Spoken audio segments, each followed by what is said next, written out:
Ya, mire, entramos al mundo de los tubulis, ¿ya?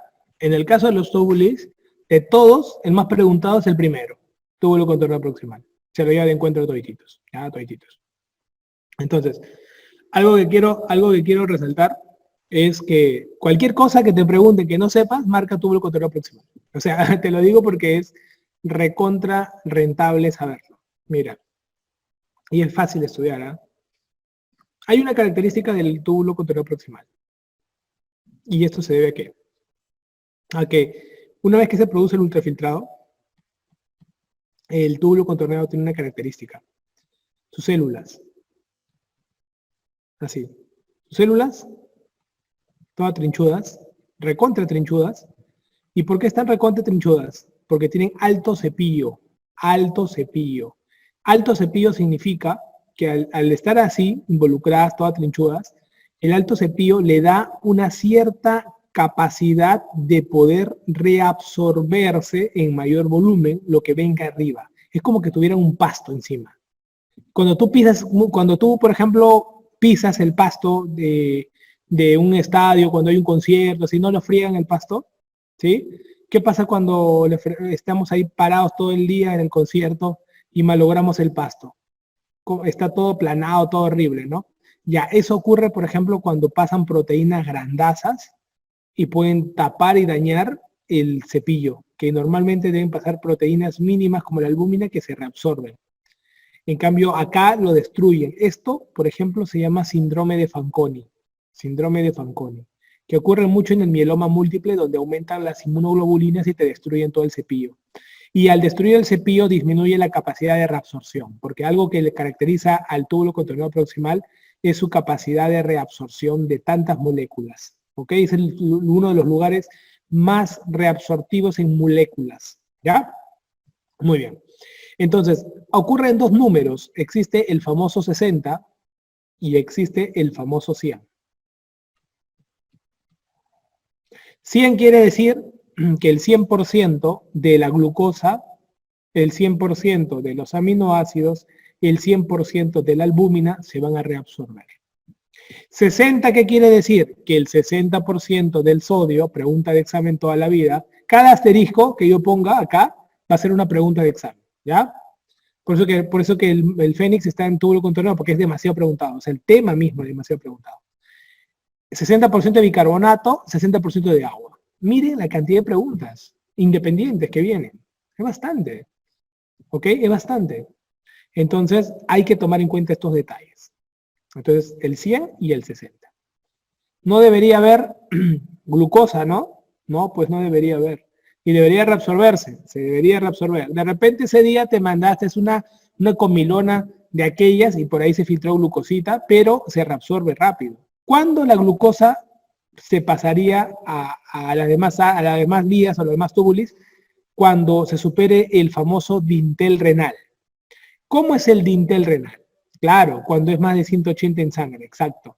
Cuando la glucosa aumenta más de 180 miligramos por decilitro en sangre, ¿ok? Normalmente esto hace indirectamente a que la glucosa se pueda filtrar y superar todas las vellosidades que reabsorben glucosa, ¿ok? Exacto, Miguel. Los inhibidores SGLT2 lo usan para favorecer glucosuria y eso se ve en el endocrino, en diabetes, y ya se van a dar cuenta por qué y cuál es la complicación más importante de los inhibidores SGLT2. Justamente, al haber mucha glucosa, hacen ITU, infecciones urinarias. Excelente, excelente. Entonces, eso es lo que tenemos que ver, ¿ok? Muy bien, ITU por hongos. Sí, exacto, vienen todo, pero la ITU es lo que más vamos a ver. Es importante recordar que no hay que superar el dintel renal. Hay que mantener la glucosa, por eso es que siempre los diabéticos, ¿qué te dicen? Después de comer, no debería superar más de 180, ¿no? Después de comer, no debería ser un objetivo. Entonces, postprandial nunca debería superar de 180. Puede superar 140, puede superar, pero no de 180, porque está superando el dintel renal y aparecería la glucosa en la orina. Y es un sinónimo de daño. ¿Ok? Es un sinónimo de daño. ¿Ya? Muy bien. En todo este bloque es importante recordar que acá se absorbe una gran cantidad de bicarbonato. Bicarbonato. Esto es muy importante porque el bicarbonato, el cuerpo, tú sabes que la sangre tiene que estar a un pH constante. Y una de las variables del pH es el bicarbonato. El bicarbonato no solamente se secreta, se reabsorbe y se crea en el riñón. Se crea en el riñón. Un elemento importante en la creación del bicarbonato, que normalmente uno va a tener, justamente es el túbulo contorneo proximal. ¿Ok? Es el túbulo contorneo proximal. Si uno se da cuenta qué es lo que ocurre en el túbulo contorneo proximal, hay un detalle importante, que es que cuando normalmente el ácido carbónico, normalmente que se crea en el túbulo contorneo proximal, se va a crear el ácido carbónico por la fusión del CO2 y el agua. Y ellos al crear ácido carbónico luego lo liberan en hidrogenión y luego en bicarbonato. De tal manera que el túbulo contorneo proximal también es una génesis importante de bicarbonato. Pero ¿qué ocurre? Porque esta anhidrasa carbónica tipo 2, porque hay una tipo 4 que es de afuera y la tipo 2 es interna, ¿qué pasaría si la anhidrasa carbónica se bloquea? Disminuirían las reservas de bicarbonato. ¿Sí? ¿Esto qué hace? La acetazolamida. La acetazolamida bloquea la anhidrasa, permite la creación de ácido carbónico y esto va a involucrar a que haya una disminución de la producción de lo que vendría a ser el bicarbonato. ¿Ok? Entonces, cuando uno consume acetazolamida, está disminuyendo la reserva de bicarbonato. Reservas de bicarbonato. Si yo tengo una disminución de bicarbonato, ¿qué estoy sucediendo? ¿Qué hago en el paciente? Si yo estoy haciendo una acidosis metabólica. Acidosis metabólica. ¿Ok? Si yo estoy haciendo una acidosis metabólica, ¿con qué se puede compensar una acidosis metabólica? Con la parte respiratoria. Pero si acá estoy haciendo una acidosis, ¿qué debería ser la parte respiratoria? Una alcalosis respiratoria. Entonces, ¿en qué situaciones hago alcalosis respiratoria? En cuando yo me voy a la altura y hago soroche. Cuando uno se va a la altura hace alcalosis respiratoria. Por eso voy a buscar compensar la alcalosis con una situación de acidosis. Y esa situación de acidosis, ¿quién me la puede dar? La acetazolamida. Por eso es que la acetazolamida se usa en el paciente que va a ir a la altura. Pero ojo, para disminuir la reserva de bicarbonato, tienes que pasar más de 24 horas. Nunca tomes la acetazolamida cuando vas a viajar el mismo día, porque no te va a hacer ningún efecto. El efecto verdadero se va a hacer de manera preventiva, en el cual vas a tener la posibilidad de poder dar un estado de acidosis a tu cuerpo para que cuando te entre la alcalosis como que no te choca tanto.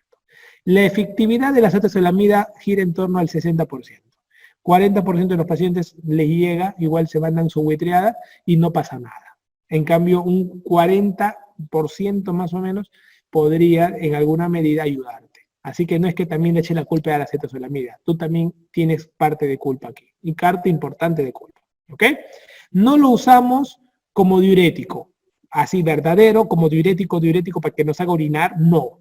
Lo usamos más como preventivo y en el manejo de los cuadros, en este caso de la parte de altura y todo ello. ¿Ok? Bien, aparte, también hay que recordar que la albúmina se está reabsorbiendo de manera muy importante en esta zona y no deberíamos tener pérdida de albúmina. ¿Ok? Cuando hay pérdida de albúmina, quiere decir que también hay un daño en el túbulo contorneo proximal, probablemente. Y esto se puede dar en situaciones en el cual hay lesión por alta cantidad de sustancias que están destruyendo el epitelio y el cepillo. Entonces también es importante. La albúmina entonces será un marcador de daño, al igual como es la glucosa, son marcadores de daño. No deberían aparecer jamás en orina. Pero hay una dosis en la cual pueden aparecer en la orina. Normalmente el ser humano debe tratar de tener pérdidas de proteínas de manera total, se llama proteínas totales en orina, menores de 150 miligramos. De estos 150 miligramos, menos del 20% deben ser albúmina, o sea, aproximadamente menos de 30 miligramos. aproximadamente debería ser la pérdida de albúmina. ¿Ok? Eso significaría una orina normal de 24 horas. Esa es la cantidad. Entonces no deberíamos superar de ese proceso, de ese tiempo, menos de 30 miligramos. ¿Ya? Entonces es un pequeño detalle, un detalle importante que hay que tener en cuenta cuando enfrentemos el estudio del túbulo contorneo proximal. Segmento más preguntado del residentado médico dentro del aparato de los túbulos renales. ¿Ya? Perfecto. Acá te estoy poniendo cómo trabajas en la luz del túbulo y acá en la parte capilar. Y acá estoy poniendo las diferentes bombas. Existen bombas de cotransporte, que son las que van juntos, bombas antiporte, como la de acá también te pongo antiporte, las bombas Carrier, que son bombas que solamente meten una molécula, los canales iónicos, la acuaporina misma, que son las moléculas de agua. ¿Cuál es la acuaporina que más predomina en el riñón? ¿Qué número? ¿Qué acuaporina? La acuaporina son los receptores de las moléculas de agua. ¿Cuál es el número de acuaporina que predomina en el riñón? ¿Se acuerdan? ¿Qué permite el agua? Acuaporina H2O, ¿no? Para el agua. Entonces te acuerdas del 2. ¿Ok? La acuaporina 2 son las acuaporinas que predominan, la acuaporina 2 es la que predomina para el agua. ¿Ya? Otro detalle importante. Quiero que recuerdes, quiero que tengas en consideración, cuando tú estás en estos elementos de transporte, tienes que recordar que los elementos, las bombitas, todo el tiempo van a ser fundamentales para las sustancias. ¿Por qué? Porque las sustancias se eliminan por carga. Nunca te olvides, las sustancias se eliminan por carga. Entonces, las sustancias que mejor difundan las células serán, o más veloces, serán las sustancias que no tienen carga. ¿Cuál es una sustancia que no tiene carga? La urea. La urea es una sustancia apolar, que no tiene carga, que fácilmente puede pasar la membrana. Por eso es que le gana al agua en transporte, porque el agua necesita una molécula que lo permita comunicar. La urea no, por lo tanto la urea es más fácil que pueda filtrarse. ¿Ok? Entonces es muy fácil tener un paciente con uremia y la uremia pasa las barreras grasas y puede hacer que haya encefalopatía urémica, pericarditis urémica. O sea, la uremia es un estado sistémico que puede afectar todo el organismo. Por eso es que la uremia es una de las indicaciones, cuando son una uremia sistémica, es una de las indicaciones de diálisis en el paciente, porque quiere decir que se ha afectado completamente el riñón y no hay forma de poder ser eliminada. ¿Ok? No hay forma de poder ser eliminada. Entonces, bacán, bacán, bacán, como estamos tocando estos puntos. Una vez pasado la parte del túbulo contorneo proximal, llegamos al asa de Henle. En el asa de Henle, ¿qué tenemos? Primero, una parte delgada y luego una parte gruesa. La parte delgada está acompañada, mira, por las famosas vasas rectas, que son los famosos los capilares peritubulares, ahí están. Y hay un intercambio maldito de sustancias y sobre todo hay una reabsorción de agua. Esto, al reabsorber agua, hace que la zona de mayor concentración sea la zona más baja, esa es la zona de más concentración del asa de Henle, la zona más inferior. ¿Ok? ¿Los aminoglucósidos lesionan el túbulo contorneo proximal? Por supuesto. Los aminoglucósidos lesionan el túbulo contorneo proximal, como le dijimos, creo que en la clase, no sé en qué clase le dije, en neumo me parece, y hacen la ototoxicidad irreversible y la nefrotoxicidad reversible. ¿Ok? Es reversible a nivel renal, pero afectan a nivel del túbulo contorneo proximal. Ahí es donde trabajan, donde hacen bastante daño justamente ellos, ¿sí? Entonces, le decía que en la parte más baja del asa de Henle es la zona de mayor concentración de la orina, ¿ya? Y vemos que esto, ¿por qué existe? Existe este gradiente porque no, al ser más largo, permite que uno pueda guardar más agua. Al guardar más agua, es una forma de protección renal, ¿ok? Es una forma de que nuestras reservas de agua se mantengan activas. Esto va a ocurrir en un sistema que se llama sistema multiplicador de contracorriente. Normalmente en el intersticio tenemos dos moléculas, la urea y el ácido, el cloruro de sodio. Estas dos moléculas, la urea y el cloruro de sodio, lo que buscan es darle una concentración al intersticio que hace que jale el agua. Esto permite que el agua se pueda mantener y uno pueda tener ciertas reservas de agua. Los camellos tienen las asas de Henle más largas porque están en lugares donde necesitan mantener el balance hídrico de mejor manera. Y esto también nos hace entender de que en el riñón nosotros vamos a encontrar que tenemos una corteza y una médula. Las nefronas que están en la parte de arriba son nefronas que tienen asas cortas. En cambio, las que más están pegadas a la médula son las que tienen asas largas. Las que tienen asas largas son ahorradoras de agua. En cambio, las que tienen asas cortas son las que hacen funciones renales en general, ¿no? Son las que terminan produciendo la orina, como se dice. ¿Ok? Entonces, ahí vas a ver que ahí, de acuerdo a la longitud del asa, uno tiene funciones más específicas que otro. ¿Ya? Muy bien. Todo eso pasa y el sistema multiplicador permite el ahorro de agua.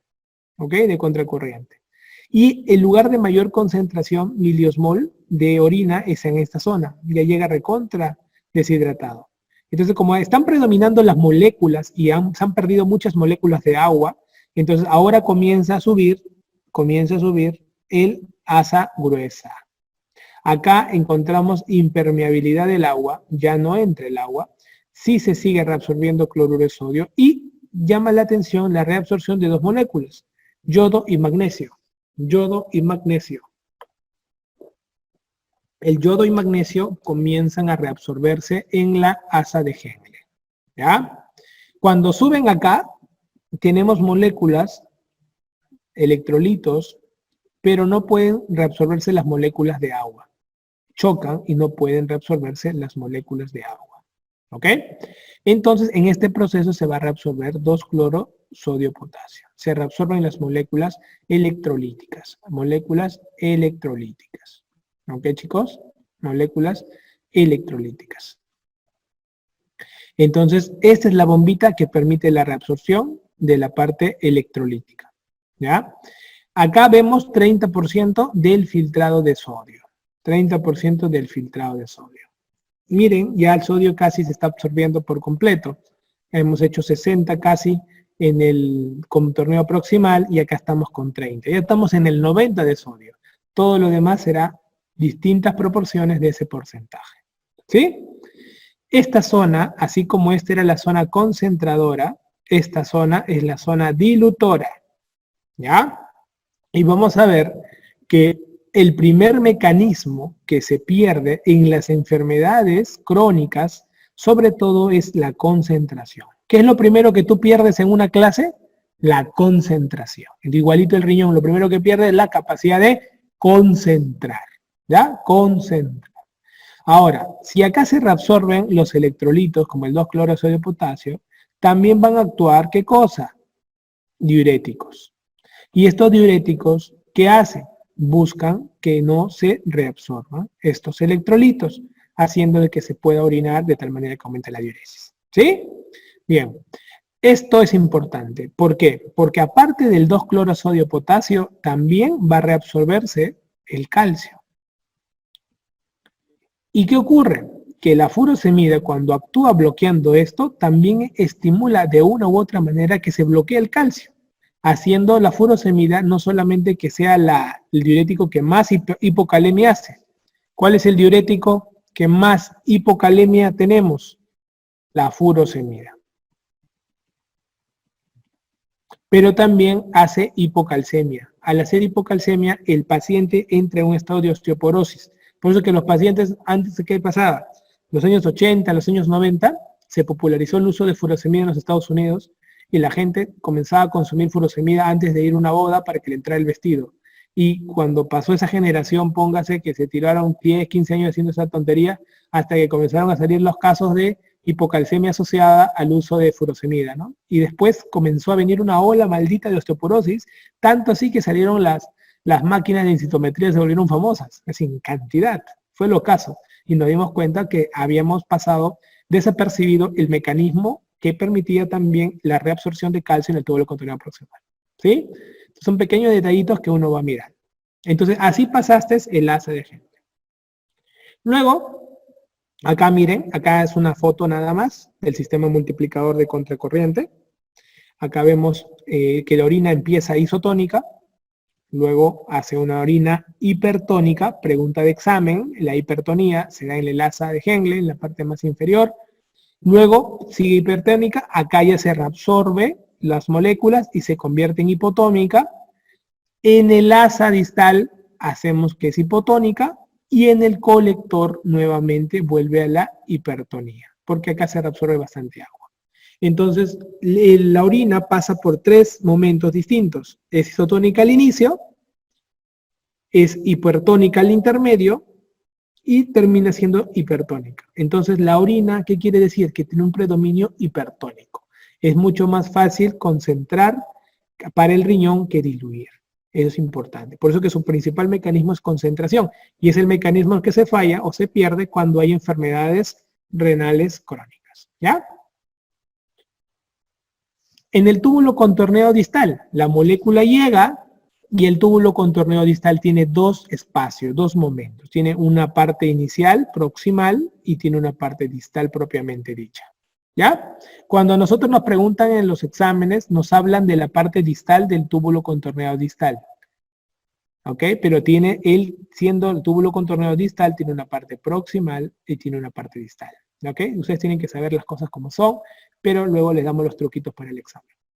Entonces, miren, el túbulo contorneo distal permite la reabsorción de cloruro de sodio, permite la reabsorción de calcio, ¿ok? Permite. Entonces, normalmente, también tenemos la acción de la vitamina D y la paratormona. También estimulan la reabsorción de calcio.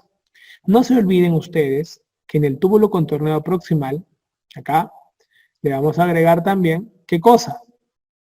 La activación de la vitamina D3. Eso ocurre aquí. Activación de la vitamina D3. ¿Ok? Y esa activación de la vitamina D3 es fundamental. La hidroxilación ocurre en el túbulo contorneo proximal. La vitamina D3 activa, que es la que va a permitir la reabsorción de calcio en el tubo digestivo. Eso es importante. ¿Por qué sirve la vitamina D? Porque absorbe calcio en el tubo digestivo. Entonces, esto lo ayuda al túbulo contorneo proximal a ese proceso. Ahora, mira, en el túbulo contorneo distal, ¿quién está ahí trabajando? La vitamina D con la paratormona juntas permiten también la reabsorción de calcio. Cuidan a nivel del distal la reabsorción de calcio. ¿Ya? Bien, entonces acá estamos viendo que el sodio filtrado es del 5 al 10%. Este sodio, el cloruro de sodio que se va a filtrar. Ahora, esto podemos bloquearlo de una u otra manera mediante las tiacidas. Las tiacidas bloquean la absorción de cloruro de sodio. ¿Ok? Al bloquear esto, ¿qué ocurre? Pues vamos a hacer que se pierda sodio. Y el sodio no tiene tantos sistemas de recuperación como lo tenía al inicio. Por eso que la tiacida es el diurético más hiponatrémico de todos. ¿Ok? ¿Por qué la tiacida es más hiponatrémica que la furosemida? Porque después de la acción de la tiacida ya hay pocos mecanismos de reabsorción de sodio. ¿Ya? Bien. Aparte, como la tiacida bloquea esto, ¿qué ocurre con el sodio? El sodio busca ingresar como sea. No puedo morir, pero utiliza una bomba con calcio y se mete por otro canal antiporte, sin porte. ¿Por qué? Porque entra con calcio. ¿Esto qué logra la tiacida? Logra que cuando uno consume tiacida, aumenta la reabsorción de calcio. Por lo tanto, la tiacida es tratamiento de la hipercalciuria idiopática. ¿Ok? ¿Entienden? Cuando uno tiene hipercalciuria, toma tiacida para evitar la pérdida de calcio. Por este mecanismo. Por este mecanismo. Perfecto, esas son las preguntas recontra claves. ¿Eh? La otra parte la otra parte distal tenemos la mácula densa. La mácula densa forma parte del aparato yuxtaglomerular, ¿ok? Y vamos a ver, creo que tengo más, la otra lámina es de aparato yuxtaglomerular. Ahí hablaremos un poquito de la maculita. Pero también quiero recordarles algo. Existe una bomba que allá va apareciendo aquí, que es más en más cantidad. O sea, esta bomba, ponte, está en un 80% en el colector y está en un 20% en el túbulo contornado distal. ¿Ya? Entonces, si nos preguntaran dónde está la bomba sodio-potasio, esta bomba, generalmente 80% en el colector y 20%. Es la bomba de la aldosterona, el trabajo de la aldosterona. ¿Ok? La aldosterona va a ser muy importante en el trabajo de la reabsorción de sodio y la eliminación de potasio. ¿Ya? Y justo tiene un 20% de trabajo en el túbulo distal y un 80% en el colector. Bien. La aldosterona se le dice que es la hormona del sodio. Acuérdate, aldosterona, sodio, para que te acuerdes. La aldosterona solamente va a filtrar el 2 al 5% del sodio. Pregunta de examen de residentado. ¿Qué, doctor? Si es la hormona del sodio, ¿por qué filtra tan poco? Ese es el porcentaje, pues, porque ya llega poco sodio. Ah, ya. Entonces la aldosterona viene y permite la reabsorción de, o sea, la aldosterona entra, estimula la producción de receptores de reabsorción de sodio, entonces se reabsorbe el sodio y también se elimina el potasio. Se reabsorbe el sodio y se va a eliminar el potasio. ¿Ok? Se elimina el potasio. Cuando el potasio, el cuerpo ve que está eliminando mucho potasio, entonces lo cambia y comienza a eliminar ¿qué cosa? Hidrogeniones. ¿Ok? Comienza a eliminar hidrogeniones. Entonces dice, no, mejor lo cambio y ahora ya no voy a eliminar potasio, voy a eliminar hidrogeniones. Entonces, con eso, ¿qué se busca? Con eso buscamos, ya no voy a eliminar potasio, voy a eliminar hidrogenio. Esto me lleva a una conclusión, muchachos. Que el potasio, que el hidrógeno, trabajan de la mano. Cuando el potasio sube, el hidrógeno sube. O sea, cuando hay hipercalemia, hay acidosis. Y cuando hay hipocalemia, hay alcalosis. Entonces, se puede dar esa situación. ¿Sí? Bien. Perfecto. Entonces, ¿hay algún diurético que trabajará en esta zona? La pregunta. Sí, la espironolactona, que bloquea a la aldosterona. Ok, la espironolactona bloquea a la aldosterona. Ok. A diferencia del amiloride o del triamterene. El amiloride o el triamterene bloquean de frente al receptor del sodio. Van directo, son más específicos. Por eso es que la espironolactona da ginecomastia. En cambio, el amiloride y el triamterene no dan ginecomastia. Por ese efecto que tienen de no bloquear directo a la aldosterona. ¿De chicos? Son pequeñas pepas, pero esas son preguntas que van a venir. Y ustedes tienen que estar preparados para ello. ¿Ya? Entonces no se olviden, 80% de esta explicación del receptor de aldosterona es en el colector. Cuando nos pregunten dónde actúa la aldosterona, marquen colector. Porque la mayoría, si te ponen colector y distal, marca colector, porque es predominio. ¿Ok? Muchos se confunden, pero en realidad sí también actúa, pero menos porcentaje. Generalmente es el colector. Perfecto. Entonces, mácula. Vamos a acabar con mácula, esta parte. ¿Ok? Bien. Maculita, que han preguntado. A ver, siempre confunden, y todos se confunden, porque tenemos tres cosas del aparato yuxtaglomerular. Por un lado, tenemos un sensor de la arteriola aferente. Mira, la arteriola aferente, esta es la arteriola aferente. Entonces, la arteriola aferente viene el flujo, ok, viene el flujo, la aferente, y se va en la eferente. Ya, mira, en la aferente existen estas células que se llaman células yuxtaglomerulares.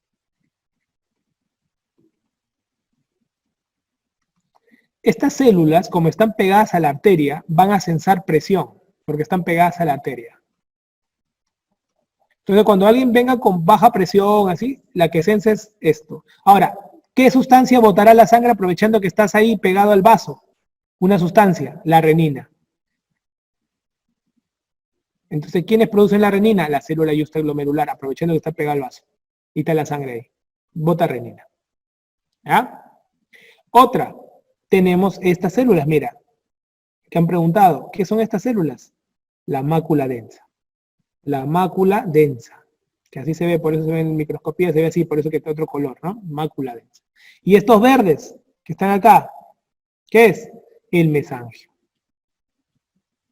Pero yo te enseñé a ti, en fisio, en la parte inicial, que había un mesangio intracorpuscular y un mesangio extracorpuscular, ¿te acuerdas? ¿Te acuerdas? El intra que cubría los espacios de la membrana basal que estaban desnudos de endotelio. Ya, este es un extra, entonces será un mesangio extracorpuscular. ¿Ya? Mesangio extracorpuscular. ¿Ya? ¿De chicos? Entonces, acá, bien narrado. Bien narrado. Perfecto. Entonces, el mesangio extracorpuscular va a ayudar a este proceso y en la regulación de cada uno. La célula yuxta sensa presión. En cambio, la mácula densa, ¿qué sensa? Sensa cloro y sodio. Es química. Entonces, esta sensa es la parte química. ¿Ok? ¿Y el mesangio qué hace? El mesangio le llega, pero el mesangio solamente es un comunicador entre ellas. Ayuda a la comunicación. ¿Ok? Entonces, tenemos que es un osmo, bolo, quimio, receptor. Si vemos que tenemos poca presión de sangre, renina. Si tenemos que sensamos poca cantidad, por ejemplo, estamos poco cloruro de sodio, dicen, no, oye, está llenando poco cloruro de sodio, ¿por qué está pasando eso? Pucha, no sé, pero quiere decir que está filtrando poco. Hay que aumentar la filtración. Si viene poco cloruro de sodio, automáticamente se le manda un mensaje a la arteriola aferente y se hace una vasodilatación para que filtre más. Si tenemos mucho cloruro de sodio, pues mandamos un mensaje a la arteriola aferente para que haga vasoconstricción. Entonces, hace una autorregulación renal por la parte de la concentración de cloruro de sodio. Y la otra, la célula extraglomerular, si vemos que hay mucha presión, o sea, está viniendo una cantidad enorme de presión que puede terminar afectando, pues al aumentar la presión, lo que va a hacer ella es hacer aumenta la presión renal, lo que va a hacer ella es, ¿qué cosa? Vasoconstricción. ¿Para qué? Para que no venga con tanta fuerza la presión. Pero si vemos que la presión baja en el riñón, lo que hace es vasodilatación para que venga más flujo. Entonces, lo que estamos viendo aquí es que la arteriola, el aparato de la autorregulación renal, lo que les enseñé, donde tenemos la arteriola aferente y la arteriola eferente, esta arteriola aferente va a estar muy involucrada al aparato yuxtaglomerular. ¿Ok? Muy involucrada. ¿Para qué? Para que podamos trabajar de una u otra manera. ¿Ya? Y también la arteriola eferente. Porque acá va a trabajar ¿quién? La angiotensina 2, ¿no? Acuérdate de OEPA, ¿no?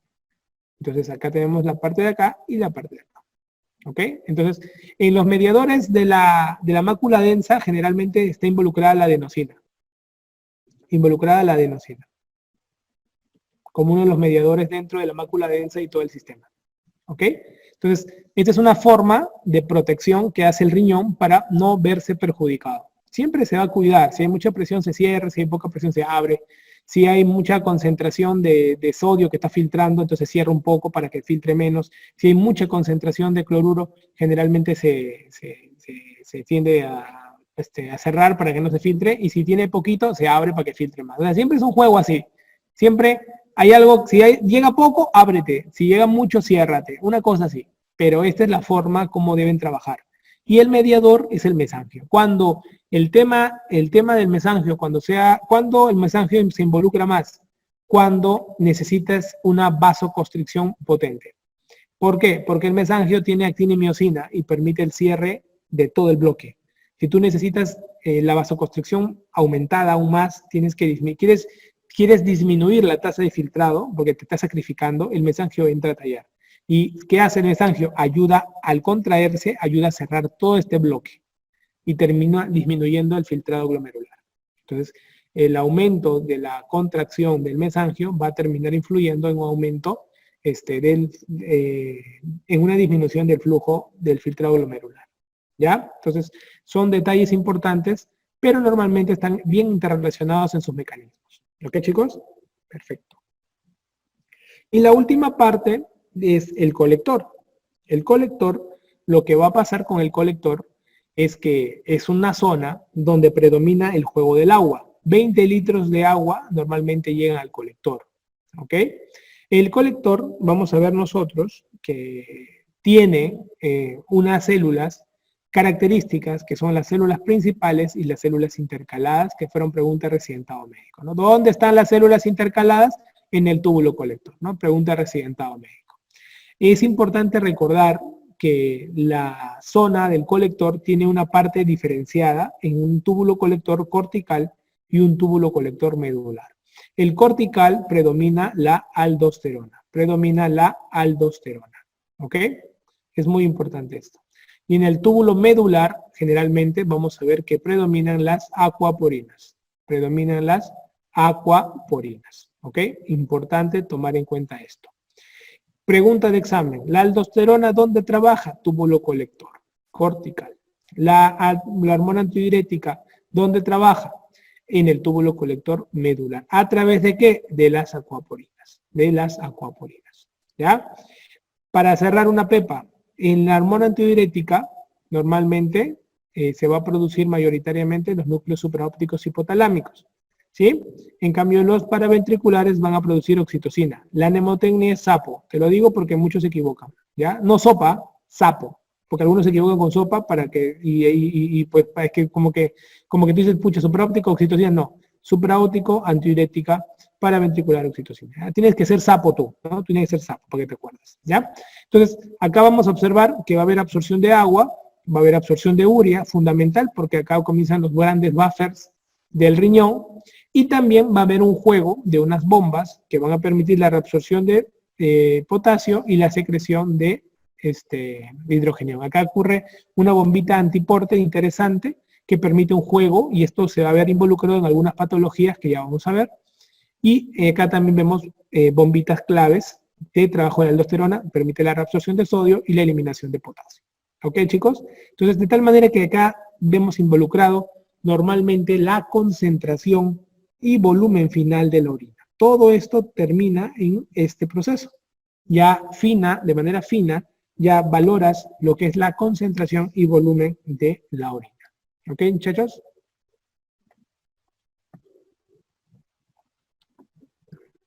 Y dentro de las proteínas en orina, ¿qué dice acá? Doctor, ¿hay algún caso en el que hay algún estado de acidosis metabólica y que no hay hipercalemia? Claro, claro que sí. Te voy a mostrar un ejemplo cuando hagamos ahorita unos casos que te voy a poner un esquema de puras enfermedades de nefro.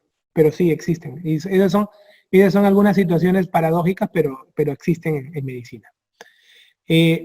Proteínas en orina, hay que recordar que la mayoría de proteínas están producidas por las famosas TAM-Horfels, ¿ok? Son homogéneas, son incoloras. Preguntas de examen, además. Pueden presentarse en personas sanas posterior al uso de diurético. No son de valor diagnóstico exacto, porque pueden aparecer en muchas circunstancias, pero así están ubicadas. Generalmente estas proteínas tienen formaciones y cuando uno las bota es como cilindros, ¿no? Bien, normalmente, chicos, quiero que aprendan esto. El valor normal de proteínas que nosotros tenemos en adultos en 24 horas, miligramos por 24 horas, normalmente se pierde menos de 150. ¿Ya?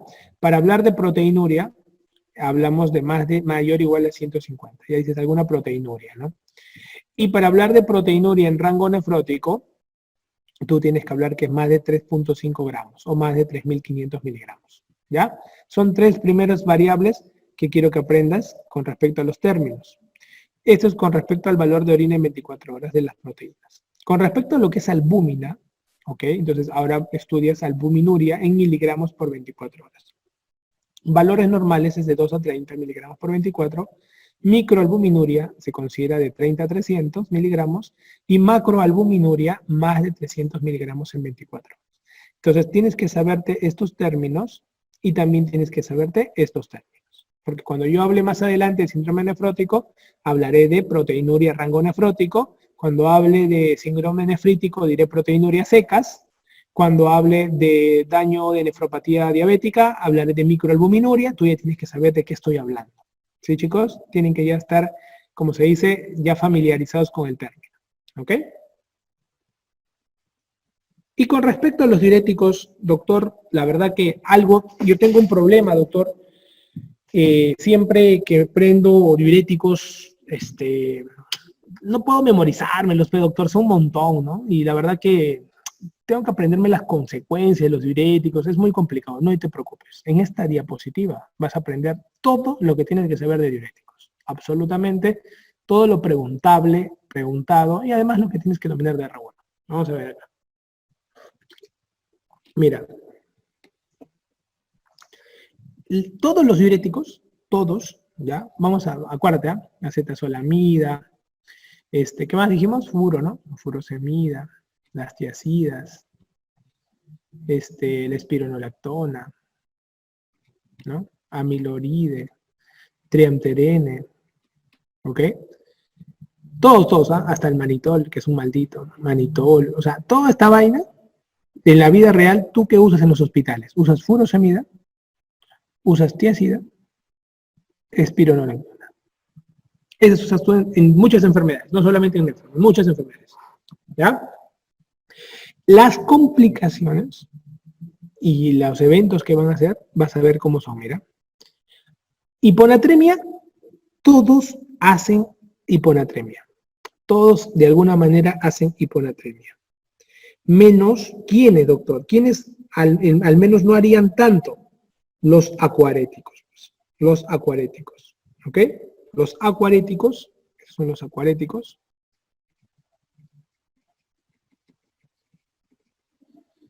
Ellos son los que no harían tanto hiponatremia, pues, ¿ok? Entonces, esos más bien tienden a hacer, ¿qué cosa? Hipernatremia, hipernatremia.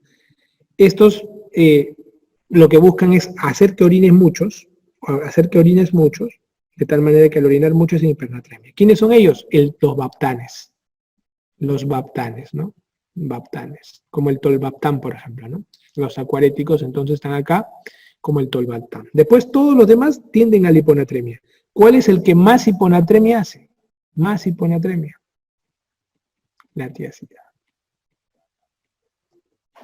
¿Ok? Ese es PEPA. Ese es PEPA. ¿Ok? Importante. Otro detalle muy importante que hay que tener en cuenta es la hipocalemia. Todos hacen hipocalemia, menos ¿quién? Los ahorradores de potasio. Los ahorradores de potasio, ¿no? Tipo espironolactona, por ejemplo, ¿no? Si tú tienes un paciente que ahorra potasio, pues ese no va a ser ni fregando ese caso. Pero después la mayoría hace hipocalemia, la mayoría hace hiponatremia. Después, todos los diuréticos hacen alcalosis metabólica, excepto los ahorradores de potasio. Esos son como que tú sabes las leyes, son las leyes, y tú no hay forma que pierdas en los exámenes, ¿ya? Después, a todos los diuréticos, pregunta de examen, les encanta la hiperlipidemia, a todos. Entonces, si en una pregunta te ponen un montón de fármacos y te ponen cualquiera de ellos, marca cualquiera de ellos. Les encanta hacer hiperlipidemia. Y una de las preguntas recientes fue esa, tiacida, ¿qué hace hiperlipidemia? Y la gente, mucho, qué pregunta yuca, la más difícil de la historia. Pero los alumnos de la academia le hicieron al toque. ¿Por qué? Porque son leyes naturales que se hacen. Aparte, hipertrigliceridemia. También todititos tienen aumento de hipertrigliceridemia. Hiperuricemia. Todos tienden a tener la hiperuricemia. Por ejemplo, de la hipertrigliceridemia, por ejemplo, la torasemida, la prima hermana de la furo, la tora, no hace tanto, ¿no? Pero después todos. O sea, en otras palabras, todo el mundo. ¿Ok? Efectos secundarios. Es algo acá también quizás para poderte recordar, te puedo poner un par de cositas. ¿Ok? Por ejemplo, la espironolactona, a diferencia de la esplerenona, ¿ok? La espironolactona hace ginecomastia, por ejemplo, tú sabes, ¿no? Y duele, ¿ah? Ginecomastia dolorosa. En cambio, la esplerenona no hace ginecomastia y no hay dolor. ¿Por qué? Porque no afecta tanto los receptores estrogénicos, ¿no? No afecta receptores estrogénicos. ¿Ok? Eso es importante, ¿no? Y no te olvides que el amiloride y el triamterene van directo sobre el receptor, inhiben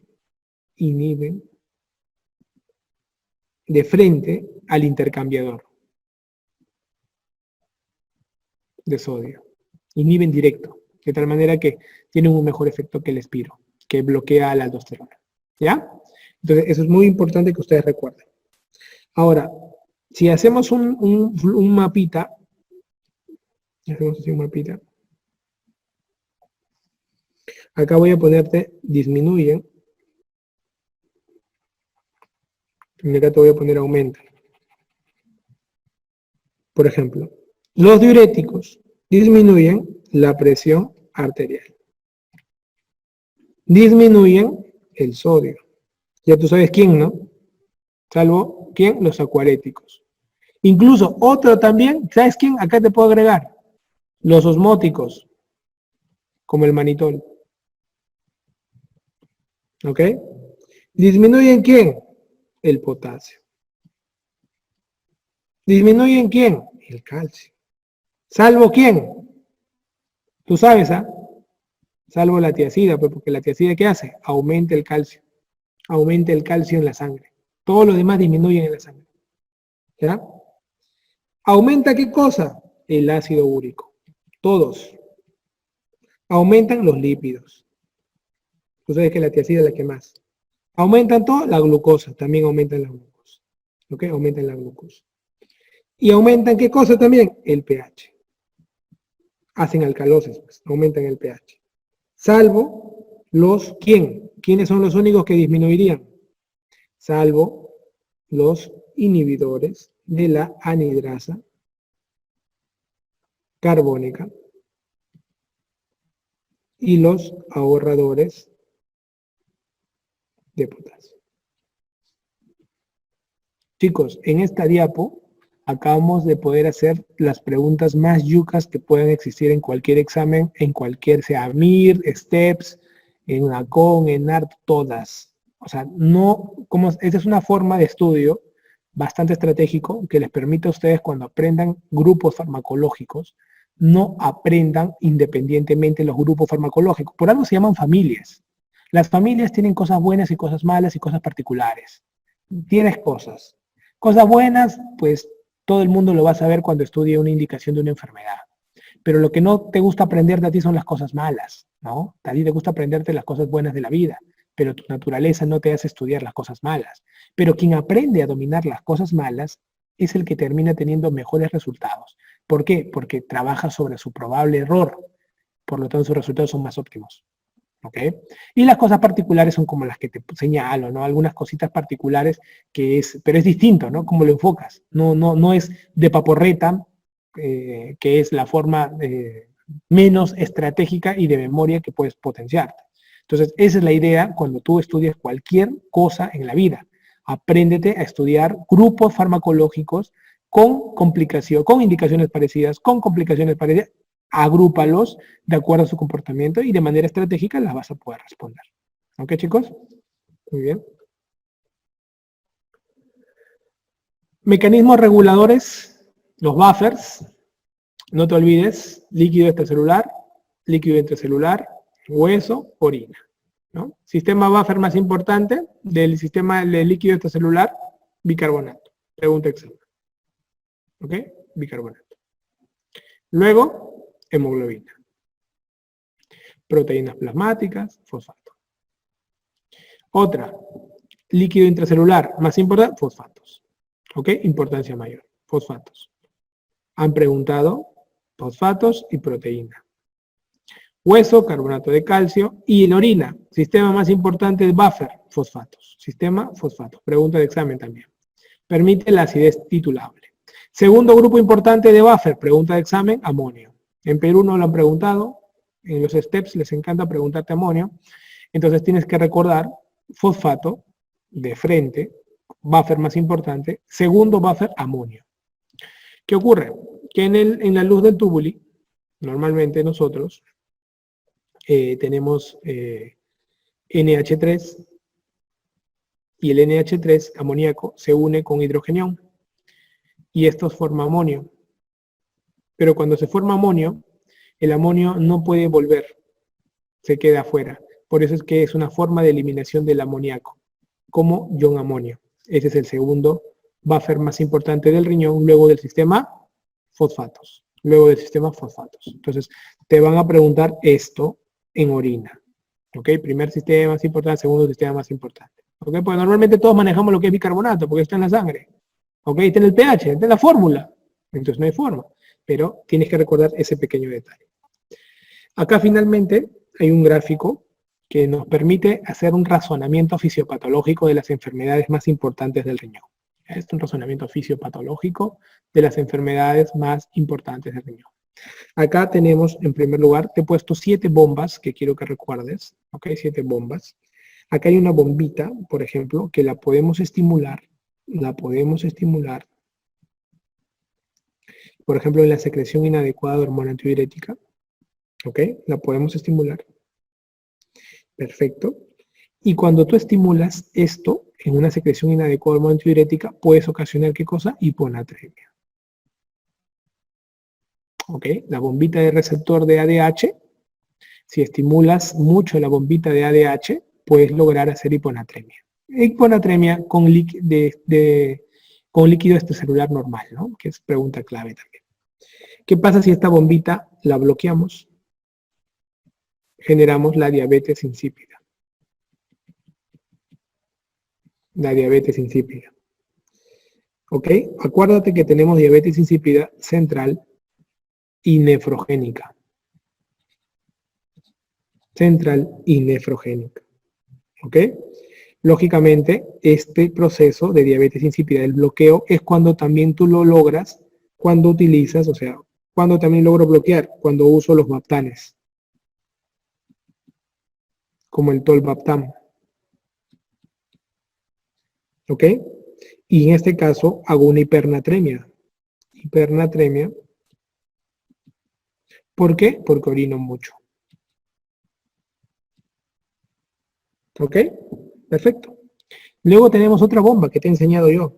¿Te acuerdas que te enseñé que había una bomba que metía potasio y eliminaba hidrógenos? ¿Te acuerdas cuando hablamos de colector?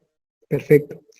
Hay una bomba que puede tener una afectación congénita y puede ser que congénitamente no nazcas con esta bomba, de tal manera que no está la bomba. Esto se llama acidosis tubular renal tipo 1. O también le llaman algunos nefrólogos como con distal, o sea, le dicen acidosis tubular renal tipo 1 o distal.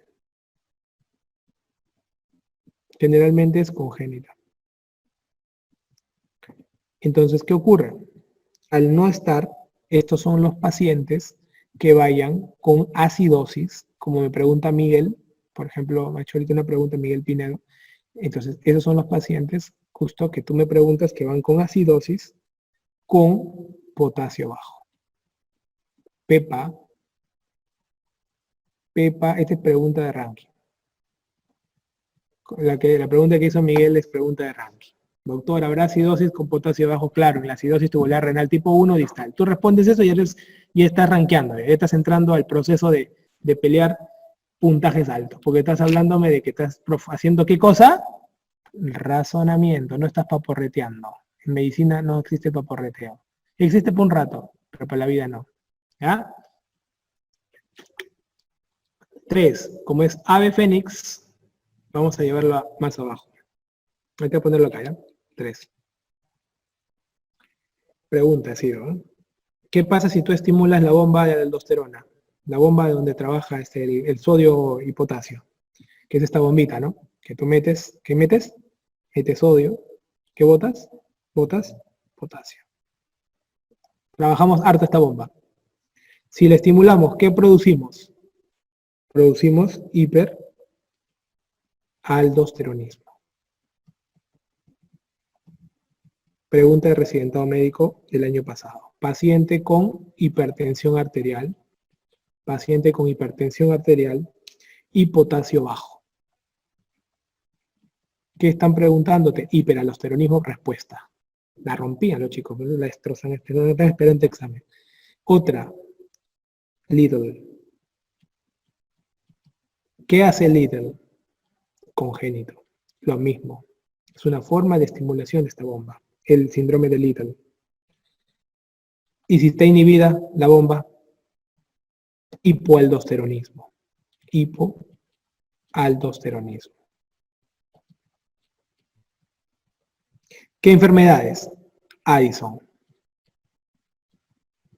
En la enfermedad de Addison, tú sabes, por autoinmunidad se destruye toda la vaina, así que la aldosterona baja también. ¿Ok? Fármacos, ahorradores de potasio. Los ahorradores de potasio también trabajan ahí, bueno, ya tú sabes. Otra, acidosis tubular renal tipo 4, que es la adquirida, ¿te acuerdas? La diabética, la adquirida. ¿Por qué? Porque se afecta a la mácula densa, Hay un nombre característico de ellos, el hipoaldosteronismo hiporreninémico, que se ve en la nefropatía diabética. La nefropatía diabética característicamente hace esto, hipoaldosteronismo hiporreninémico. Por lo tanto, esta es adquirida por enfermedad. Perfecto. Vámonos a la bomba 4. Tenemos la bomba que reabsorbe sodio, ¿ok? Y elimina cloro. Perfecto. Cloruro de sodio. Acá, esta bomba es un antiporte natural que normalmente jugamos, que al poder trabajar con estos antiportes, digamos, está involucrado sobre todo el sodio, que es lo que nos importa. Esto podemos bloquearla, esta bomba la podemos bloquear y ya no se reabsorbe nada de sodio, y eso lo hace ¿quién? La tiazida. Pero ¿quién más también lo hace? Síndrome de Gitelman. ¿Ok? Entonces Gitelman actúa como una tiazida. ¿Ok? Acuérdate, la tía Gigi. ¿Ya? La tía Gigi. De peluchín, la Gigi, igualito, la tía Gigi. ¿Ya? No te olvides. Entonces son formas para que te puedas acordar. ¿Ya? Son formas para que te puedas acordar. Otra, bomba 5. La bomba 5, ¿recuerdas que permitía la reabsorción de qué? 2-cloro, sodio, potasio. ¿Ok? ¿Cómo se bloquea? Cuando está bloqueada, diurético de asa. Otra, Barter, síndrome de Barter. Segunda pregunta que han hecho en el ENAM del año pasado. El Barter preguntaron. ¿Cuándo sospechas un Barter? Cuando el paciente pierde. ¿Qué cosa se reabsorbe acá? 2-cloro, 2-sodio, potasio. Entonces, si el paciente te pone en una pregunta que el pata tiene baja cantidad de sodio, porque se está perdiendo, tiene baja cantidad de potasio, te ponen baja cantidad de calcio, pueden ponerte, ¿eh? Pueden ponerte. ¿Por qué? Porque tú sabes que toda la manchita va junta. Pero te dicen que la glucosa está normal. Te dicen que las proteínas están normales. Eso es un Barter. No te olvides. ¿Por qué? Porque siempre te preguntan túbulo contorno proximal. Y si no viene la pregunta acá, te están preguntando a seguridad. Y sospecha del Barter. Cuando te pongan un paciente que tenga estas pérdidas, pero que la glucosa y la proteína sea normal. ¿Ok? Bomba 6. Bomba 6. ¿Qué pasa cuando está bloqueada estas bombas? Que ocurre generalmente en los famosos síndromes de Fanconi. Esto ocurre en la acidosis tubular renal tipo 2. Acidosis tubular renal tipo 2. O también llamada proximal. ¿Ok? Esto generalmente es adquirido, chicos, ¿ya? Adquirido. Hay algunas enfermedades, como por ejemplo el mieloma, que lo pueden dar. Tienes que aprendértelo. Y ocurren todas las pérdidas. Glucosuria, pérdidas de bicarbonato, bicarbonaturia, algunos le dicen, ¿no? Yo no digo pérdida de bicarbonato. Los Fanconi están metidos acá. Entonces, cuando te preguntan acidosis tubular renal tipo 2, Estás hablando de bloqueo de las bombas que están en la zona proximal. ¿Ok, chicos? Perfecto. O sea, para que tú llegues a este nivel de es un razonamiento fisiopatológico, tienes que haber repasado los anteriores. Y la vas a romper, muchachos. O sea, la van a romper y nefro se va a convertir en un segmento también, ¿no? Ahora, es como que tú adquieres el, como se dice, el conocimiento de cardio, ¿no? El conocimiento de neumo, el conocimiento de nefro. Son los 3 segmentos clínicos más hemodinámicos que existen. Por eso es que me la enyucan a mí, para enseñárselos. Porque yo vivo con el mundo hemodinámico. Y son uno de los 3 segmentos que tienes que razonar bastante. O sea, te metes a todas las ramas. Por eso que los cardiólogos, los neumólogos, los nefrólogos son tipos sistémicos. Son tipos que siempre piensan más del órgano que están estudiando. Son bastante sistemáticos. Y ustedes es importante que entren a esto. Ahora se viene un curso que es pesado, que normalmente se lleva al final, que es UCI, que es muy denso, es mucho concepto, ¿no?